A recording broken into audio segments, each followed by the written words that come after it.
সকল প্রশংসা আল্লাহর জন্য এবং আমাদের নবী মোহাম্মদের উপর শান্তি ও বরকত বর্ষিত হোক। হে চিরঞ্জীব, হে স্বাবলম্বী, হে মহিমা ও অনুগ্রহের অধিকারী, হে তুমি যে কোনো জিনিসকে বলো হও আর তা হয়ে যায়। হে আল্লাহ, যদি এটি কিয়ামতের রাত হয় তাহলে তুমি যা নির্ধারণ করেছ তার মধ্যে আমাকে সর্বোত্তমটি দান করো, এবং তুমি যা মোহর করেছ তার মধ্যে আমার ভাগ্যকে সর্বোত্তমটি দিয়ে মোহর করো, এবং যাদের জন্য তুমি মোহর করেছ তাদের মধ্যে আমার ভাগ্যকে সুখ দিয়ে মোহর করো।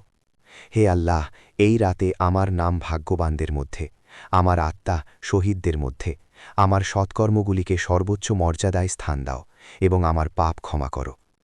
হে আল্লাহ, এই রাতে আমার জন্য তোমার সৃষ্টি, তোমার অলি এবং তোমার আনুগত্যকারীদের জন্য তুমি যে কল্যাণের দরজা খুলে দিয়েছ তার প্রতিটি দরজা খুলে দাও এবং আমার উপর তা বন্ধ করো না।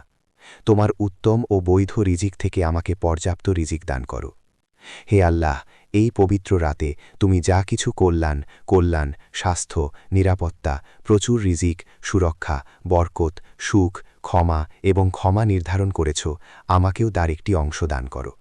আর তুমি যা কিছু মন্দ, দুঃখ, ক্ষতি এবং পরীক্ষা নাজিল করেছ তা আমার এবং সকল মুসলিমের কাছ থেকে দূরে সরিয়ে দাও।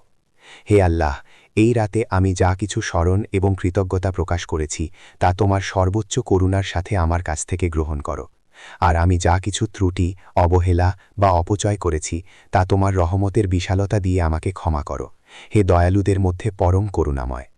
হে আল্লাহ, এই রাতে আমাকে তোমার প্রচুর উদারতায় আচ্ছন্ন করো, আমাকে তোমার ঘনিষ্ঠ বন্ধুদের একজন করো এবং এটিকে আমার জন্য 1000 মাসের চেয়েও উত্তম করে দাও, প্রচুর প্রতিদান এবং উদার রিজিক দিয়ে। হে আল্লাহ, এই রাত থেকে আমাকে ক্ষমা করা পাপ, প্রশংসাযোগ্য প্রচেষ্টা, গ্রহণযোগ্য এবং সৎকর্ম, এমন ব্যবসা যা কখনো ব্যর্থ হবে না, অন্তরে যা আছে তার জন্য নিরাময় এবং তোমার মহান চেহারার জন্য আন্তরিক অনুতাপ ছাড়া বিদায় দিও না।